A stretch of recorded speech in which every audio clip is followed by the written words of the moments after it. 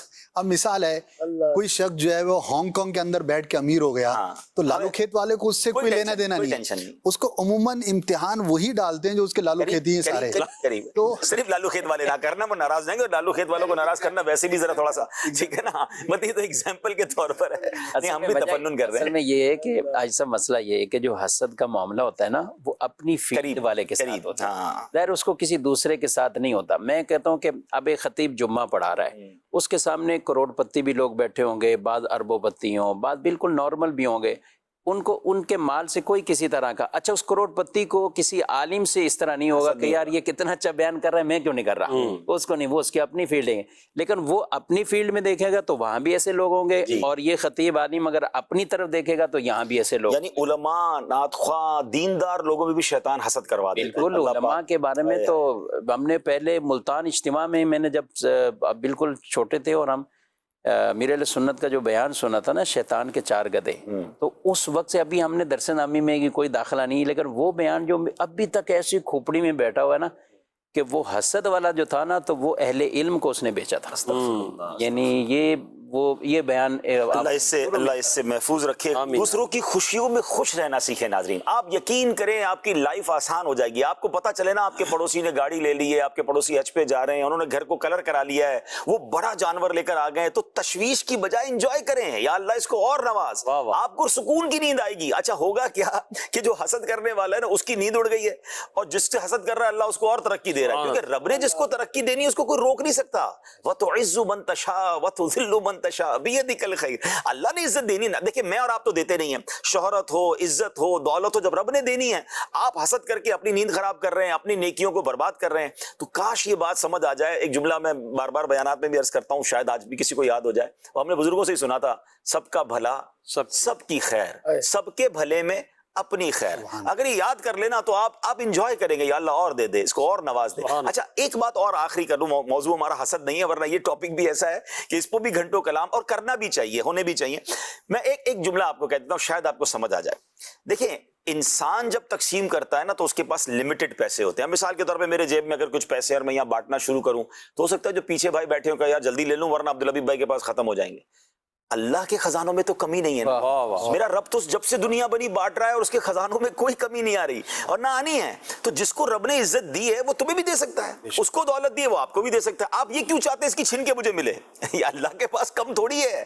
اللہ سے کہو میرے بھائی کو اور دے, اللہ مجھے بھی دے دے, اس میں کوئی حرج نہیں ہے. تو انشاءاللہ آپ خوش رہیں گے, انجوائے کریں گے, ورنہ آپ ہی تکلیف میں رہیں گے. جی ہاں میں آپ سے بات کر رہا ہوں, ٹینشن میں آپ ہی رہیں گے, اس کو کوئی ٹینشن نہیں جس کو رب نواز رہا ہے. تو پلیز حسد سے اپنے آپ کو نکالیں. اور اور یہ صحیح سوال تھا کہ قربانی کے دنوں میں بھی یہ چل رہا ہوتا ہے کہ اس کا بکرا اچھا تو میرا بکرا کم تو اس کی گائے. ارے بھائی اس سے کیا پرابلم ہے؟ اس کو اللہ نے دیا, اس نے کیا, آپ اللہ سے دعا کریں. اللہ اچھا پھر بعض اوقات اگلے کو نیچا دکھانے کے لیے ایسے بھی واقعات ملے کہ اپنی کوئی چیز بیچی اور بڑا جانور لینا ہے کیونکہ اس کو نیچا کرنا ہے, اس چکر میں خود قرض دار ہو گئے. تو یہ تو ثواب بھی نہیں ملے گا نا کہ آپ نے اس کو نیچا دکھانے کے لیے بڑا جانور لیا ہے. اللہ کی فرق نہیں. اچھا اس کو کیا فرق پڑا, آپ قرضے میں آ گئے.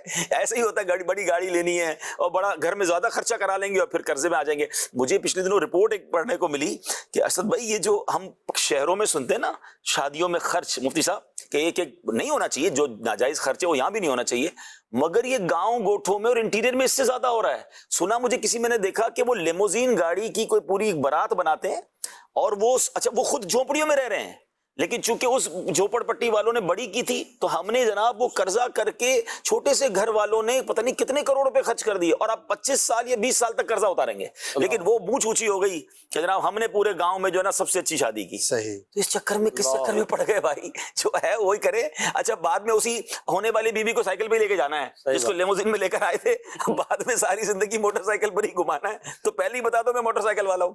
چلے جناب اگلی کال دے دیجیے. یہ آپ نے جو جملہ ارشاد فرمایا کہ سب کے بھلے میں اپنی خیر, یہ بڑی خوبصورت بات ہے. میں ایک حدیث پیش کرنا چاہوں گا. عافیت یعنی مختلف حدیثوں میں ہم دیکھتے ہیں کہ پیارے آقا علیہ الصلوۃ والسلام عافیت کی دعا فرماتے تھے, اور علماء فرماتے ہیں عافیت اللہ کی وہ نعمت ہے کہ جس کو دنیا اور آخرت میں مل جائے ساری نعمتیں اس میں جمع ہو جاتی ہیں. حدیث پاک ہے, نبی کریم علیہ السلام ارشاد فرماتے ہیں کہ تم دوسرے بھائی کے لیے عافیت کی دعا کرو, اللہ تبارک و تعالیٰ تمہیں عافیت عطا فرمائے. سبحان اللہ. سب کے بھلے میں, سب کے بھلے میں, سب کے لیے دعائیں کریں. امیر سنت کا کتنا پیارا جملہ پچھلے دنوں مدنی مذاکرہ کئی بار آپ فرما چکے ہیں.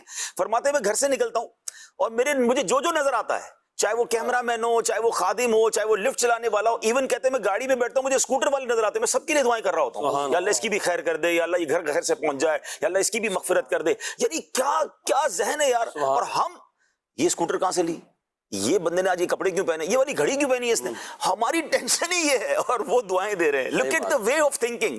آپ سکون میں آ جائیں گے اگر اس اپنے سوچنے کے انداز کو بدل دیں. سب کا بھلا, سب کی خیر, انشاءاللہ خیر ہی خیر ہوگی. اور کال دیجیے گا. سبحان. مفتی صاحب کی بارگاہ میں یہ سوال ہے, تعویذ کیوں لٹکائے جاتے ہیں؟ اس کا تو منع کیا گیا ہے. جی کہاں منع کیا گیا مفتی صاحب؟ تعویذات کے پہننا ہو یا تعویذات لٹکانا ہو, بعض روایات ہیں کہ جن میں تعویذ منع کیا گیا. اب ان روایات کی جو درست تشریح ہے وہ نہ جاننے کی وجہ سے کئی لوگ ہیں جو غلط فہمیوں میں پڑ جاتے ہیں. صحیح. یعنی ان روایات میں واضح صراحت کے ساتھ یہ بھی ہے کہ جس نے تعویذ لٹکایا تو وہ شرک کیا, یعنی ایسے الفاظ بھی ہیں کہ اس نے گویا کہ شرک کر لیا. تو ان کی درست تشریح یہ ہے کہ ایسے تعویذات جو زمانہ جاہلیت میں لوگ جن میں کفریہ شرکیہ کلمات ہوتے تھے اور وہ لٹکاتے تھے باقاعدہ ان کو, اور اس میں اس طرح کی چیزیں شامل ہوتی تھیں, تو بالکل آج بھی اس کو یہی ہے کہ اگر کوئی اس طرح کے معاذ اللہ کفریہ شرکیہ والے تعویذ لٹکائے گا تو وہ اسی حدیث کا مصداق ہی بنے گا. لیکن وہ تعویذات کہ جو درست کلمات پر ہوں, مقدس کلمات پر ہوں, ان کو پہننے میں, لٹکانے میں یا ان وظائف کو پڑھنے میں کوئی کسی طرح کا حرج نہیں ہے. بعض اس حدیث کو لے کر ساری تعویذ ساری ورد وظیفے منع کر دیں. صحیح. اگر ایسا ہی ہے تو پھر مجھے بتائیں کہ سورہ فلق, سورہ ناس, ان کے شان نزول کیا تھے؟ یہ ورد وظیفہ ہی تو تھا. پڑھ کر سورہ فاتحہ وہ سورت مبارک سورت تھی جسے صحابہ کرام علیہ مردوان نے دم کر کے, بلکہ اس کے بدلے میں 30 بکریاں لے کر آئے تھے. تو رسول اللہ صلی اللہ علیہ وسلم کے پاس آئے کہ حضور ہم نے یہ 30 بکریاں لیے, ہم نے دم کیا تھا سورہ فاتحہ پڑھ کے. تو آپ صلی اللہ علیہ وآلہ وسلم نے فرمایا کہ یہ فاتحہ تم نے کہاں سے سیکھی؟ یعنی مجھ سے سیکھی, اس میں میرا حصہ بھی نکالو. تو یہ آپ نے یہ اس کو یعنی ایک طرح کا وہ جواز بھی فرمایا اور پھر اس کو یہ ثابت بھی رکھا. تو اس طرح کی جو روایات ہیں جن میں پڑھنے, حضرت عبداللہ رضی اللہ تعالیٰ عنہ فرماتے کہ جو رسول اللہ صلی اللہ علیہ وسلم نے ہمیں کلمات سکھائے تھے بچنے کے لیے. اب یہ کہتے ہیں کہ یہ جو کلمات تھے, ہم جو بڑے لوگ ہوتے تھے, بالغ لڑکے ہوتے تھے نا, ہم ان کو سکھا دیتے کہ پڑھا کرو, اور ہمارے گھروں میں جو چھوٹے بچے ہوتے تھے ہم لکھ کر لٹکا دیتے تھے ان کے, یعنی ان کے یہ. لیکن میں تھوڑا سا دوسری سائڈ کہ آپ نے کہا قرآن و حدیث کے مطابق ہیں تو اچھے مقدس کلمات ہیں, مگر تعویذات پر جب کبھی کبھی نظر پڑتی تو اس میں تو کچھ حروف لکھے ہوئے ہوتے ہیں, اور بعض تعویذات میں تو عجیب عجیب سی وہ بھی ہوتی ہیں, فگرز بھی ہوتی ہیں. تو یہ کیا ہے؟ یہ تو تعویذ لکھنے کے جو ہمارے جنید بھائی کچھ وہ بتائیں میں اس کے حوالے سے واقعی کہ جو مقدس کلمات پر مشتمل ہوں، اور اس کے ساتھ ساتھ دیکھیں کہ ایسے نہ ہوں کہ جو غیر شرعی ہوں، ٹھیک ہے، جو غیر شرعی ہیں۔ باقی ہر چیز کا کچھ انداز، کچھ طریقے ہوتے ہیں، کچھ اس کو لکھنے کے انداز بھی ہوتے ہیں۔ اب اگر اس میں واقعی کوئی غیر شرعی معاملہ ہو تو ظاہر ہے اس کو دیکھ کر ہی فیصلہ کیا جائے گا، غیر شرعی نہ ہو۔ اسی طرح ہمارے علماء نے ایسے الفاظ سے تعویذ کہ جو مبہم ہو، بے معنی ہو، بے مقصد کے ہوں، تو ان کو بھی وہ منع کیے ہیں۔ جنید بھائی کیا ہوتا ہے یہ تعویذات میں؟ تو ایک تو قرآن آپ نے لکھ کے دے دیا، کوئی حدیث لکھ دی، کوئی وظیفہ، لیکن نمبرز بھی ہوتے ہیں، بعض اوقات کچھ فگرز بھی ہوتے ہیں، تو وہ سب کیا ہوتا ہے؟ میں دیکھیں مختلف عاملین کے جو ہے نا مختلف تعویذات ہوتے ہیں نا۔ اب ہمارے یہاں جو سلسلہ ہوتا ہے اس میں آیات قرآنی، پھر اعداد اس میں لکھے ہوئے ہوتے ہیں، مقدس کلمات اس میں ہوتے ہیں، ناد علی ہے جیسے، اسی طرح اصحاب کہف کے متبرک نام ہیں، اس طرح کے ہمارے یہاں تعویذات دیے جاتے ہیں۔ اب ہو سکتا ہے کہ دیگر عاملین کے مختلف تعویذات، ان کا مختلف طریقہ کار ہو۔ ٹھیک ہے، تو بہرحال اپنے یہاں تو الحمدللہ عز و جل باقاعدہ اس کی شرعی اسکیننگ وغیرہ سارے معاملات سے گزار کر ہی یہ تعویذات کا سلسلہ۔ اچھا یہ بتائیے، ماشاءاللہ آپ نے اپنے یہاں کہا، تو میں مدنی چینل کے ناظرین کو بتاؤں کہ دعوت اسلامی کے جہاں 100 کے قریب ڈپارٹمنٹ ہیں، اس میں ایک باقاعدہ شعبہ ہے، ایک ڈپارٹمنٹ ہے روحانی علاج۔ تو تھوڑا سا اگر 1 منٹ میں اس کا تعارف، کہ کتنے آپ تعویذات دیتے ہیں، کتنی کال سنتے ہیں، اس پر کتنا خرچہ یا کتنی فیس لیتے ہیں تعویذات کے لیے، تھوڑا یہ بتائیں نا۔ اولاً تو میں یہ عرض کروں کہ فی سبیل اللہ، فری آف کاسٹ کو، یعنی کوئی پیسے وغیرہ نہیں لیے جاتے۔ باقاعدہ یہاں سے جو ڈاک روانہ کی جاتی ہے، بائی پوسٹ تعویذات بھیجے جاتے ہیں، وہ بھی اس کے بھی اخراجات دعوت اسلامی اٹھاتی ہے۔ ٹھیک ہے۔ اچھا منتھلی جو لوگ رابطہ کرتے ہیں نا دعوت اسلامی کے، تو الحمدللہ عز و جل اللہ پاک کی رحمت سے 6.5 لاکھ افراد منتھلی دنیا بھر سے لوگ، 6.5 لاکھ افراد۔ اچھا باقاعدہ اب ان کو جو تعویذات دیے جاتے ہیں وہ کم و بیش منتھلی 12 لاکھ سے زائد تعویذات دیے جاتے ہیں۔ اللہ منتھلی؟ جی منتھلی میں عرض کر رہا ہوں۔ اچھا اس کے علاوہ جو لوگ کال کرتے ہیں وہ اس کے علاوہ ہیں؟ نہیں، وہ بھی اسی میں شامل ہیں۔ ٹھیک ہے۔ ان کی تعداد تقریباً 1.25 لاکھ کے قریب ہے جو استخارہ۔ 1.25 لاکھ کالز آپ ریسیو کرتے ہیں؟ جی، یہاں پر دعوت، کتنا اسٹاف رکھا ہوا ہے یہاں پر 24 گھنٹے ماشاءاللہ یہ سروس چل رہی ہے، کال سینٹر۔ اور کتنے ملکوں سے لوگ کرتے ہیں؟ دنیا بھر سے کالز آ رہی ہے۔ مجھے کسی نے بتایا کہ ایک بار ہم نے معلومات کی تھی کہ آلموسٹ 70-80 ملکوں سے آپ کو کالز آتی ہیں۔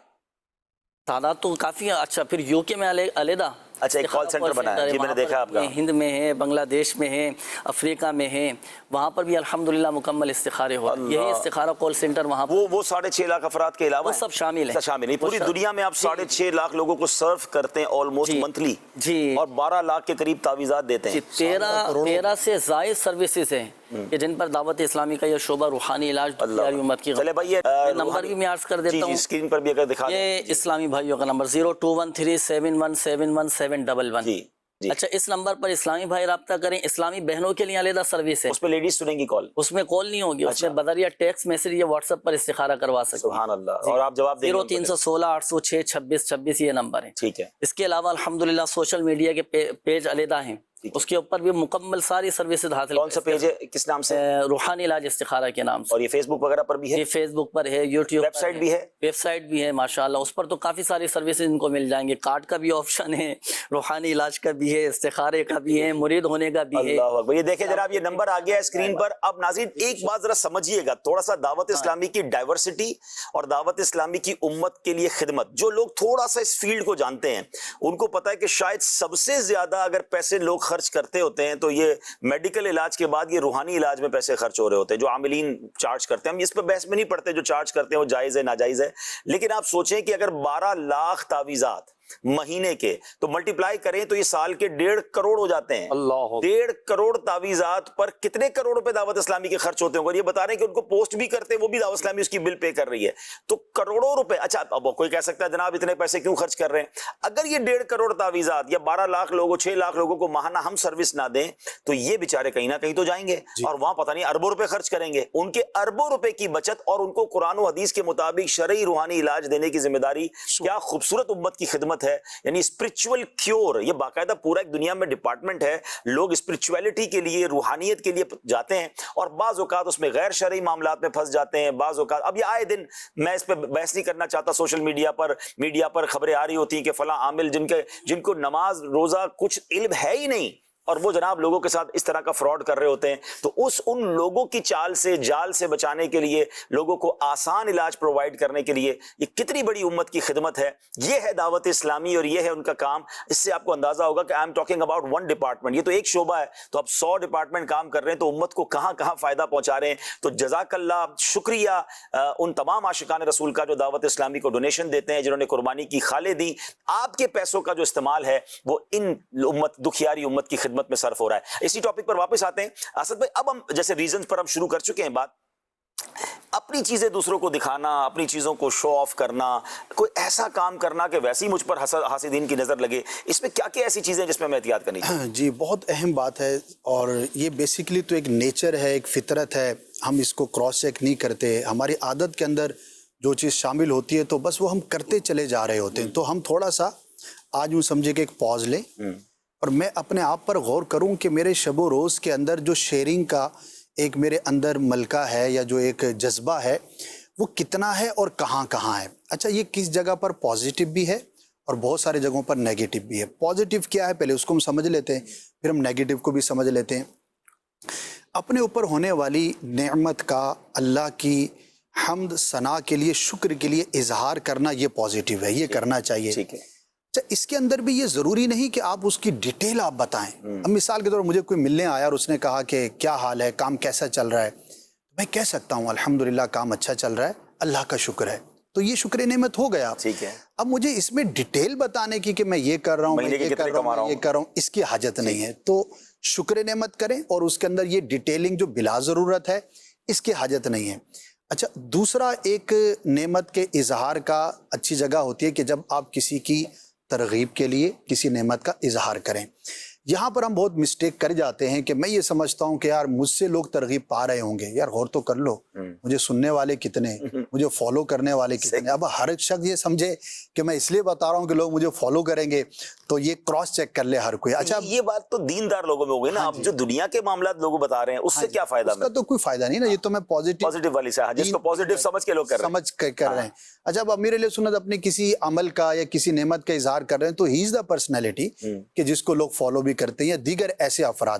تو یہ دو کراس چیک ہمیں لگانے چاہیے کہ واقعی تحدیث نعمت ہے اور یہ واقعی یہ مقام ہے جہاں پر مجھے بیان کرنا چاہیے, تو پھر آپ کریں اور اس کے بھی تقاضوں کو آپ درست رکھیں. دوسرا آ جاتے ہیں کہ خالص دنیاوی چیزیں اور اس کا اظہار کرنا. اب اس کے اندر تو کتنا بیان کیا جائے. ایک زمانہ تھا کہ لوگ اپنی چیزوں کا اظہار 4 لوگوں کے سامنے کرتے تھے. اب وہی جو ہے اس کا ملٹیپلیکیشن ہو گیا میڈیا کے ذریعے, ایکسیس عام ہونے کے ذریعے. اب وہ 4 نہیں ہیں, اب جس کو 4 کے سامنے کی عادت تھی اب وہ 4 لاکھ کے سامنے کر رہا ہے. جس کی 10 کے سامنے, خاندان کے سامنے یا کلاس فیلوز کے سامنے یا دوستوں کی چھوٹی سی کمیونٹی کے سامنے کرتا تھا, تو اب وہ اس کو سمجھے کہ 100 سے ملٹیپلائی کر دیں, جس سے بھی کر دیں. تو اپنی نعمتوں کا اظہار, میں کئی ایسے لوگوں کو جانتا ہوں, جب ہم اس پہ ٹاپک پہ غور کرتے ہیں تو آپ کو بھی ایسے لوگ ملیں گے, آپ کو بھی ملیں گے.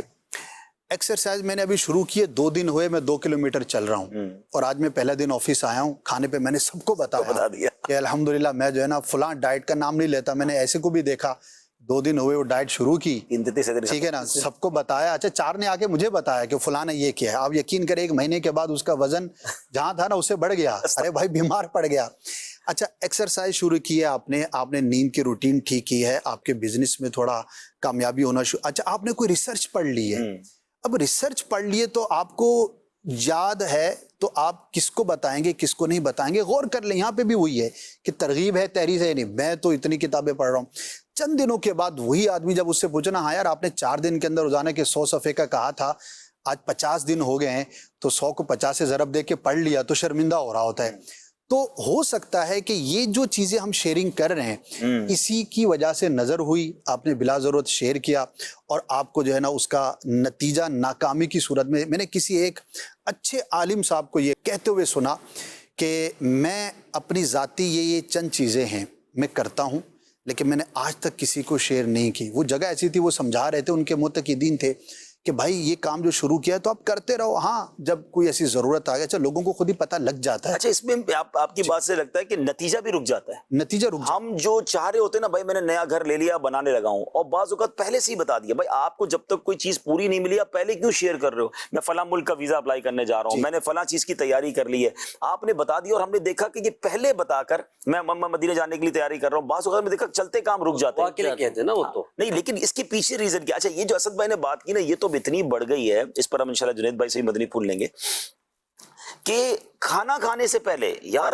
مطلب اس کھانے کی تصویر شیئر ہو رہی ہے, آپ کس ریسٹورنٹ, یعنی کچھ لوگ تو وہ ہیں جن کی شاید واش روم کے جانے کے علاوہ ساری خبریں روز مل رہی ہوتی ہیں. یعنی میں ایک گروپ کو جانتا ہوں, مجھے کسی نے بتایا کہ ہمارا روز جتنے دوست ہیں صبح ناشتے کی پکچر بھیجتے ہیں, دوپہر کھانے کی پکچر بھیجتے ہیں, رات اب کیا کھا رہے باقاعدہ اس کی تصویر بھیجتے ہیں. اچھا پھر اب کیا کر رہے ہیں, اب کیا کر رہے ہیں, میرا کیوں؟ ایک بہت قریبی اسلام بھائی, اس کو آپ بھی جانتے ہیں, اس کے ہاں 2 بیٹوں کی ایک ساتھ ولادت ہوئی, اور اس نے فوراً اپنے سٹیٹس پہ لگائی, 3 دن میں ایک بیٹے کا انتقال ہو گیا. اور مجھے مفتی صاحب نے کہا کہ مجھے ایسا لگتا ہے کہ یہ شاید نظر بد ہے, کیونکہ 2 بیٹے ایک ساتھ, اور ماشاءاللہ تھے بھی بہت خوبصورت. اب اس کو آپ نے اتنا یعنی میں وائرل کر دیا, دیکھنے والا کیا اس نظر سے دیکھ رہا ہے, تو یہ ہمیں نہیں اندازہ ہوتا کہ ہماری بے اولاد ہوں گے جو تمنائی ہوں گے. مفتی صاحب نے جو محروم لوگوں کی بات کی کتابوں میں لکھا نا مفتی صاحب کہ بیوہ عورت کے سامنے عورت اپنے شوہر اور اپنے بچوں کی باتیں نہ بتائے, کیونکہ وہ جو عورت جس کے پاس شوہر ہی نہیں ہے یا بچے نہیں ہیں, تو آپ اس کے سامنے اپنی فیملی کی جب باتیں بتائیں گے تو اس پہ کیا گزرے گی. اچھا چلے وہ نظر نہیں بھی لگا رہی, مگر اس کو احساس محرومی تو آپ بڑھا رہے نا. یہاں تک ہے نا کہ اگر آپ پڑوسیوں کو نہیں دے سکتے تو کم از کم اس کھانے پینے کی چیزوں کے جو ریپرز ہیں چیزیں وہ تو باہر نہ رکھیں تاکہ ان کے بچے افسردہ نہ ہوں. تو یہ تو بڑا چڑھا کر بتانا, میں نے جناب فلاں کرسی لے لی تو فلاں گاڑی لے لی تو مساج چیئر لے لی, ہر چیز کو شیئر کرنا ہے. اچھا, اور تھوڑے دنوں بعد خود پڑے رہنا. جی اب اس پہ جیسے کہ سوشل میڈیا آیا, دھڑا دھڑی استعمال کیا, لوگ پاگل ہو گئے. پھر کچھ عرصے کے بعد اس کے نقصانات پر سپیچز ہونا, سیمینارز ہونا شروع ہو گئے. ٹھیک ہے, اس وقت یہ کہا جا رہا ہے کہ بھئی یہ جو سونامی ہے معلومات کا یہ نقصان دہ ہے, تو یہ الا بلا. اس وقت ایک اور ٹرمینالوجی باقاعدہ ہو سکی, فلیکسنگ اس کو کہتے ہیں. اب اس کی مذمت پر بھی لوگوں نے بات کرنا شروع کر دی ہے کہ بھائی یہ جو آپ ہر چیز بنا کر اس کو ڈال دیے, باقاعدہ ایک سمجھے ڈکشنری کے اندر ایک نئے لفظ کا اضافہ ہو گیا. تو اب یہ آپ نہ کریں. اچھا وہ کرنے والے سب علماء یا مفتیان کرام نہیں ہیں, لیکن پریکٹیکلی جب کسی کی چیز کو دیکھتے ہیں کہ اس کا نقصان ہو رہا ہے تو پھر اس کے اگینسٹ میں بھی بات ہونا شروع ہو جاتی ہے. تو اس پر بھی اب بات ہونا شروع ہو گئی ہے. اچھا اس میں ایک طبقہ تو وہ ہے کہ جو جس کے پاس ہے اور وہ لگا رہا ہے, اور ایک طبقہ وہ ہے جس کے پاس ہے ہی نہیں اور وہ بھی لگا رہا بنا کے نا. مجھے کس نے بتایا کہ کرائے کی گاڑیاں لے کر باقاعدہ ولاگ بنانے کا ایک پورا ٹرینڈ ہے. 50,000 روپے ایک دن کی گاڑی ملے گی, 70,000 روپے کے جناب یہ ملے گا, تو 1,00,000 1.5 لاکھ روپے میں جب آپ یہ ولاگ بناؤ گے تو آپ کے اتنے لائک آ جائیں گے. اب آپ سوچیں آپ کے پاس وہ چیز ہی نہیں ہے اور آپ شو کر رہے ہیں یہ میری ہے, تو اس کا and of the day result ایک تو جھوٹ اور سارا معاملہ, پھر اس کے بعد جو حسد اور اس کے بعد نظر. آپ سوچیں تو صحیح کہ آپ یہ کیا کر رہے ہیں. ایک ایگزامپل بڑی تفنن بھی ہے اس میں. جنگل کے اندر نا چوہا 2 پیس پہن کے بڑا اکڑ کے چل رہا تھا, وال بنائے ہوئے تھے, تو اس کو کوئی جانور ملا تو اس نے کہا بھائی خیر تو ہے, آج تم چوہے بن کے رہو, یہ اکڑ کے کیوں چل رہے ہو. تو اس نے مجھ کو جناب تاؤ دیتے ہوئے کہا اصل میں وہ شیر کی بہن غائب ہو گئی ہے, تو اس کے اغوا کا مقدمہ نا میرے خلاف بنا ہے, تو اس لیے خوش ہوں, تو اس لیے میں جو ہے نا اکڑ کے چل رہا ہوں. تو یہ وہ لوگ ہیں کہ بھائی ہے کچھ بھی نہیں, اللہ گھر کے حالات دیکھے. میں ایک دفعہ نکاح پڑھانے گیا, بہت کم جانا ہوتا ہے, کچھ جاننے والے تھے, دوست تھے نا, تو جانا پڑتے کبھی کبھار. تو اب وہ چونکہ عادت نہیں ہے, روٹین نہیں ہے, تو اب وہ سائن کرنے ہوتے جس نے نکاح پڑھا ہے, قانونی طور پہ بھی ضروری ہے. اب میرے پاس پین نہیں تھا, تو میں نے دیکھا میں سب سے پڑھا لکھا کون لگ رہا ہے.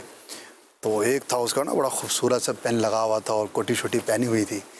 تو میں نے کہا بھائی ذرا پین دینا, تو پتہ یہ لگا کہ وہ پین تھا ہی نہیں. اچھا خالی ڈھکنا لگایا ہوا. زیادہ خوبصورت ہوتے نہیں چلتے. اچھا میں سوچوں کہ یار اللہ کے بندے گر گیا ہوگا یار, اس کا پین گر گیا ہوگا. اچھا ایسے بھی ہے کہ صرف ڈھکنا لگا کے تصویریں کھینچ پائے. اچھا تو یہ چوٹ کرنے کے لیے کہ بھائی آپ کے پاس جتنا ہے اس سے بھی تھوڑا سا کم آپ بتاؤ, تاکہ کبھی حالات آپ کے ٹائٹ ہوں. تو اچھا دعوتوں کے دن ہیں تو دعوتوں میں بھی یہی کریں گے, ہر چیز میں یہ کریں گے. جو آپ نے سوشل میڈیا کا کہا نا, تو اس میں محتاط لفظ یوز کروں گا, بھاری اکثریت نہیں کہوں گا. ایک تعداد ہے کہ جو ان دو واقعات کی زد میں آ جاتی ہوگی کہیں نہ کہیں. میں کم بتاتے نہیں نا, کم بتائیں گے لوگ عزت نہیں کرتے, کہتے ہیں نا کم تنخواہ بتائیں گے لوگ عزت نہیں کرتے, زیادہ بتائیں تو قرضہ مانگ لیتے ہیں. تو یہ جو اس فارمولے میں رہتے ہیں اور زیادہ بتا کر پھر پھنس بھی جاتے ہیں. ایسا ہی ہے, ایسا ہی. تو پھر اس میں اچھا اس کی برعکس دیکھیں, کچھ اتنے سمجھدار لوگ ہیں ہمارے اطراف میں ایسے بھی ہوں گے جن کے بارے میں کچھ پتہ ہی نہیں ہے, یعنی وہ خوش رہتے ہیں ماشاءاللہ اچھے ہیں, مگر فیملی کے بارے میں, گھر کے بارے میں کبھی نہ ان کی گھر کی پکچر دیکھی, ایون بچے نہیں دیکھے ان کے آج تک. یار وہ مطلب ماشاءاللہ اتنا اپنے آپ کو کیموفلاج رکھ کے, اچھا ماشاءاللہ ملیں گے کریں گے سب, لیکن ان کو زیادہ ہے ہی نہیں کہ میرے بارے میں لوگوں کو پتہ چلے. اور واقعی لگتا ہے وہ ٹھیک ہیں اس حوالے سے, ٹھیک ہیں. یعنی ہمارے بہت اچھے قریبی دوست ہیں, ان کے بچے کی ولادت ہوئی, مجھے بڑی خوشی ہو, بڑے عرصے بعد ان کی بچیوں کے بعد بیٹا ہوا. اچھا میں یہ ایکسپیکٹ کر رہا تھا آج تصویر آ جائے گی, کل آ جائے گی, اب پتہ چلا بچہ 3 سال کا ہو گیا, آج تک تو ہم نہیں دیکھ سکے. میں نے 1-2 بار اشارہ بھی کیا, کہتے نہیں یار میں سوشل میڈیا پہ نہیں کرتا. تو اچھا لگا کہ یار ان کی 4 بچیوں کے بعد ہوا, اب ایک ہی بیٹا, اب اس کو بھی ذرا, لیکن جناب اتنا ہلہ گلا کر لینا, پھر بعض اوقات ہم خود پریشان ہو. تو جناب اب ہم چلتے کیور کی طرف, ٹاپک کافی اچھا کور ہو گیا. 1-2 کال لے لے, کالیں بتا رہے ہیں بہت زیادہ ہیں, چلیں 1-2-3 کالیں ایک ساتھ چلا دیں, پھر ہم اس پہ جواب لے لیتے ہیں. میرا یہ سوال ہے کہ کسی کے بارے میں اس طرح کہنا کہ ان کی نظر بد لگتی ہے, اس طرح کہنا کیسا؟ اگلی کال دے دیں. آصف بھائی کی آواز میں نعت پاک سنوا دیں جو مدینے کے تصور میں جیا کرتے ہیں. ماشاءاللہ. یہاں میسج میں بھی آیا, اویس اسلم جتوئی صاحب ہیں مظفر گڑھ سے, اگر کسی کو یہ کہہ کر چڑھانا کہ وہ نظر بد کرتا ہے اور وہ واقعی نظر لگاتا بھی ہو تو اس بارے میں رہنمائی فرما دیں. یعنی اب یہ جو ہم نے ٹاپک آج کیا ہے نا, تو یہی ہوگا کہ یار مجھے تو فلاں کی نظر لگ گئی, وہ جیسے وہ جوس والے کا واقعہ سنایا کہ بھئی گلاس گر گیا. تو اب اگر کوئی ایسا واقعہ ہو جائے تو ہمیں کیا یہ کہنا ہے کہ یار فلاں کی نظر لگ گئی, جب سے وہ بہو آئی ہے گھر میں, جب سے جناب نظریں لگنا شروع ہو گئی ہیں, میرے سامنے اس نے دکان جب سے کھولی ہے نا, وہ اس نظروں سے دیکھتا ہے میرا کاروبار ڈاؤن ہو گیا, تو یہ کہیں ہم ڈبل گناہ میں تو نہیں پڑیں گے مفتی صاحب؟ یہ تو بہت سخت بدگمانی ہے, اور کسی شخص کے سامنے ہی اس کو کہنا زیادہ اس کی بہت زیادہ دل آزاری ہے. ٹھیک ہے, ہم کسی کے بارے میں, اور بالخصوص جو آپ نے مثالیں دی, اب بہو گھر میں آئی تو اب اس کے بعد اگر گھر کے حالات کچھ خراب ہوئے یا مالی طور پر کچھ کمزوری یا کچھ ایسا معاملات ہوئے تو وہ سارا کچھ بہو پہ ڈال دیتے ہیں, بعض کا تو اس کے خاندان والوں پہ ڈال دیتے ہیں, اور اس میں بھی لوگ پڑ جاتے ہیں اور اس کی ظاہر دل آزاری کرتے ہیں. اگر بہت اچھا کاروبار ہو جائے تو پھر کیا بہو کے نام دیں گے کہ یہ بہو آئی ہے, اور اس کے بعد اگرچہ بعض بہویں ہوتی ہیں وہ خود ہی کہہ دیتی ہیں میری وجہ سے ہو رہا ہے یہ سب کچھ. اچھا بچوں کی وجہ سے تو ماشاءاللہ دیکھا ہے کہ بعض اوقات کوئی بچی یا بچہ گھر میں آیا اور ماشاءاللہ کام اچھا ہو جائے تو لوگ کہتے ہیں یار یہ ماشاءاللہ یہ اچھا شگون ہے, یہ اچھا شگون ہے. دیکھیں جو ہم شروع میں کچھ بدشگونی پر بھی بات چیت ہوئی نا, تو یہ جو اس طرح کی تعین کے ساتھ جاتے ہیں یہ پھر بدشگونی والے معاملات کی طرح, کسی نابینے کو دیکھ کر, کسی کانے کو, اور اس طرح کے واقعات ہم کتنے پڑھتے ہیں جو بدشگونی کی طرف وہ لے کے جاتے ہیں. تو تعین کے ساتھ کسی شخص کے بارے میں یہ ایک ہے اپنا, چلو آپ ذہن بنا کے آپ کے کچھ تجربات ایسے ہو گئے کہ اس شخص کا آپ کے ساتھ یا نظر لگنے کا آپ کو ایک اندازہ بالفرض ہو گیا, یا کچھ آپ کو پتا ہے کہ کرائن ہے کہ وہ آپ سے حسد ہے یا کچھ ہے معاملہ, تو آپ اپنے طور پہ اس کے وظائف پڑھیں, جو بھی وظیفہ کرنا ہے وہ کریں, لیکن اس کے یہ آپ کو پورے سب کو مشہور کرنا, سب کو بتانا اور پھر اس کے منہ پر کہنا نارمل ایک طریقے سے, تو یہ بالکل سخت.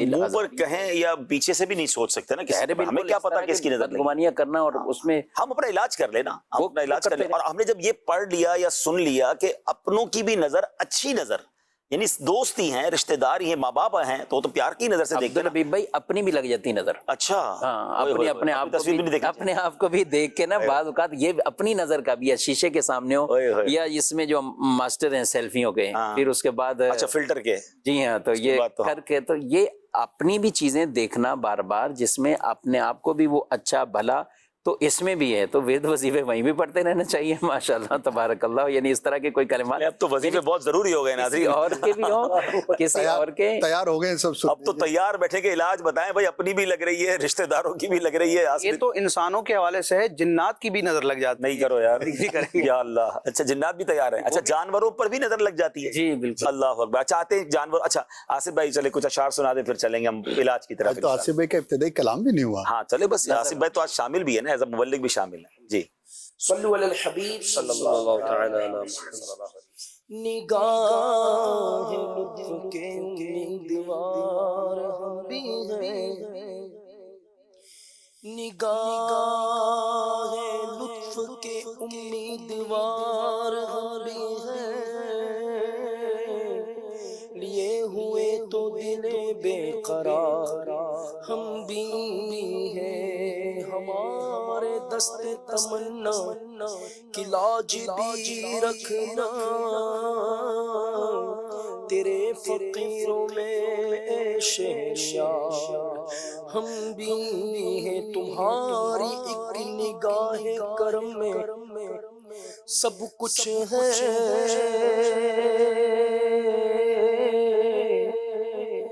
تمہاری ایک نگاہ کرم میں سب کچھ ہے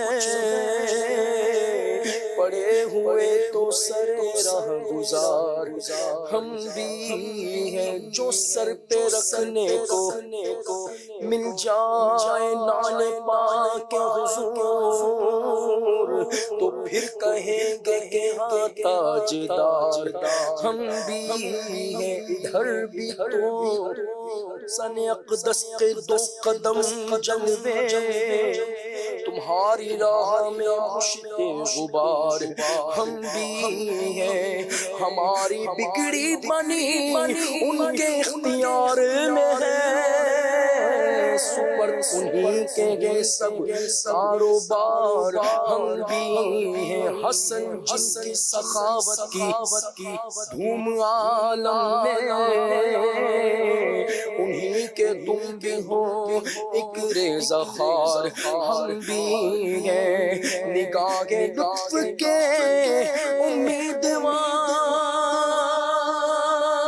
امیدوار ہم بھی ہیں نگاہ لطف کے آقا نگاہ لطف کے آقا نگاہ لطف کے امیدوار ہم بھی لیے ہوئے تو دل بے قرار ہم بھی گئے تیری ایک نگاہ کی بات ہے میری زندگی کا سوال ہے تیری ایک نگاہ کی بات ہے میری زندگی کا سوال ہے نعمتیں بانٹتا جن سمت وہ ذیشان گیا نعمتیں بانٹتا جن سمت وہ ذیشان گیا ساتھ ہی مرشد رحمت کا قلمدان گیا ساتھ ہی مرشد رحمت کا قلمدان گیا نعمتیں بانٹتا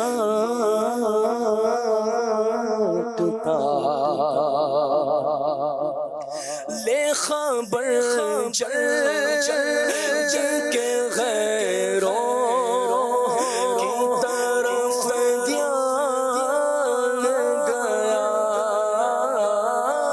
لے خبر جل کے غیروں کی طرف دھیان گیا میرے مولا میرے مولا تے بوالے میرے مولا میرے مولا میرے آقا تیرے قربان گیا نعمتیں بانٹتا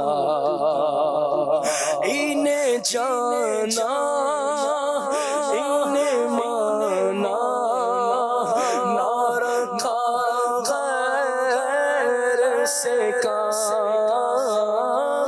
انہیں جانا انہیں مانا نہ رکھا غیر سے کام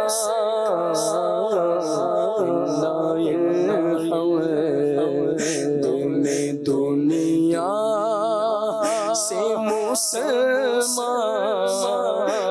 گیا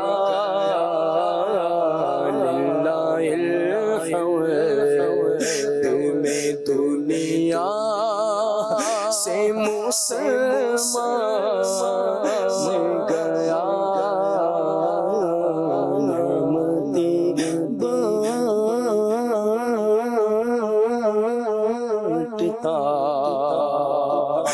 جانو دل ہو شوخیرت سب تو مدینے پہنچے ہاں جانو دل ہو شوخیرت سب تو مدینے پہنچے جانو دل ہو شوخیرت سب تم مدینے پہنچے تم نہیں چل رضا سارا تو سامان گیا تم نہیں تم نہیں تم نہیں تیرا سارا تو سامان گیا نعمتیں بانٹتا جی سوئے وہ شان گیا ساتھ ہی رحمت کا قلندر گیا نعمتیں بانٹتا